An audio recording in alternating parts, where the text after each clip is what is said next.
everyone, and welcome. I'm Diana Osborne. I'm an account executive here at VerSprite Cybersecurity. And today I'm joined by our Vice President of the Threat Intelligence Group, Sean O'Hara. Thank you for joining me today, Sean.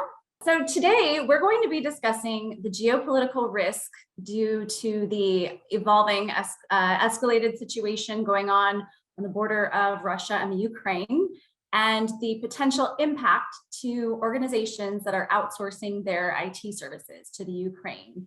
So Sean, given the questionably escalating situation that's happening as we speak, and knowing that the US does outsource so much from the Ukraine, what are some of the things that security leaders should be cognizant of and actively looking for in terms of protecting and preventing their organizations against a security disruption due to the current events? Exciting. Yeah, perfect. So we're seeing from threat intelligence research that there are scans, et cetera, going on from Russian-based actors for both Ukrainian assets, and they're also looking at US assets. So typically they're looking at performing cyber attacks in unison of kinetic operations in order to destabilize surrounding areas that they may be attacking. So usually whenever we're looking at preparations, there's usually some buildup or ramp up before we typically see action happen. So typical campaigns that we saw last time were DDoS events, and there were also some other related attacks on infrastructure and systems themselves.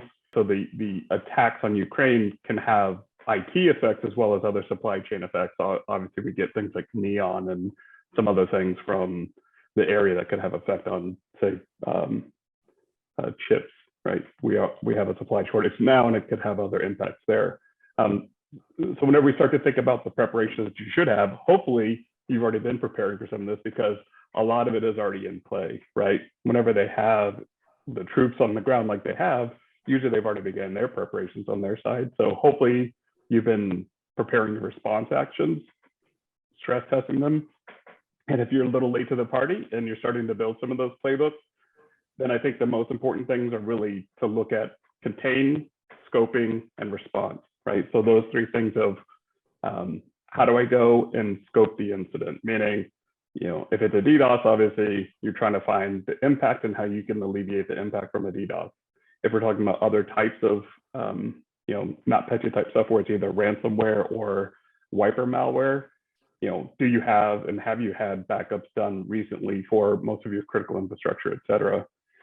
In the case of NotPetya, one of the things is it's going to be hard to rely on cyber insurance. So if you recall, Mondelez, which they own Kraft and Nabisco and a bunch of other food services, they had Zurich insurance at the time, and there's actually a wartime rider that they had that didn't allow them. They had 100 million claim in damages, and Zurich denied them. So there was a lawsuit that happened. So hopefully you're not also looking at cyber insurance. Make sure you check your policies and riders if you feel that you're not prepared, and make sure that those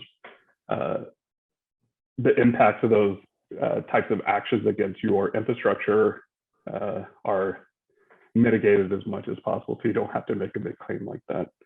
As far as scoping and then response, so how can you separate your networks as quickly as possible? Anything that may become compromised, how do you ensure the blast radius, if you will, of the attacks are mitigated as much as possible? So being able to quickly disconnect network segments, be able to quickly disconnect systems themselves, those would be some of the biggest and quickest actions that you can take.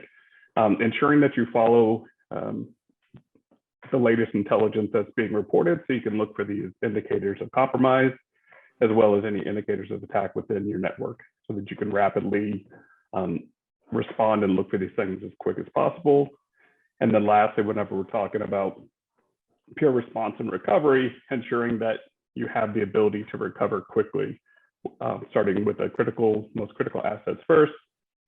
So if you recall, same thing with Mondelez, they had quite a large amount of systems that went offline. So I think with NotPetya, there was or excuse me, with the NotPetya, I believe there was, several thousand laptops that went unavailable at a time because they had attacked the bootloader portion with that malware. Thank you so much for shedding some light on potential impacts of what's going on right now, and also some great tips there for security leaders that outsourcing their IT. We appreciate it. We actually have a great blog post on cybersecurity and geopolitical risk on our website at VerSprite.com. And in fact, our team at VerSprite has determined that for the majority of organizations, risk management activities are actually incomplete without these geopolitical risk considerations for so many of the reasons that Sean just mentioned. So check out that blog post. You can also find a plethora of other great resources on our website on numerous topics in cybersecurity. There's other great blog posts as well as case studies. And of course, you can contact us to learn more about our geopolitical risk consulting services. Again, that's VerSprite.com. Check us out there. Thanks for joining, and we'll see you next time on the VerSprite Security Loop. Thanks, everybody. Bye-bye.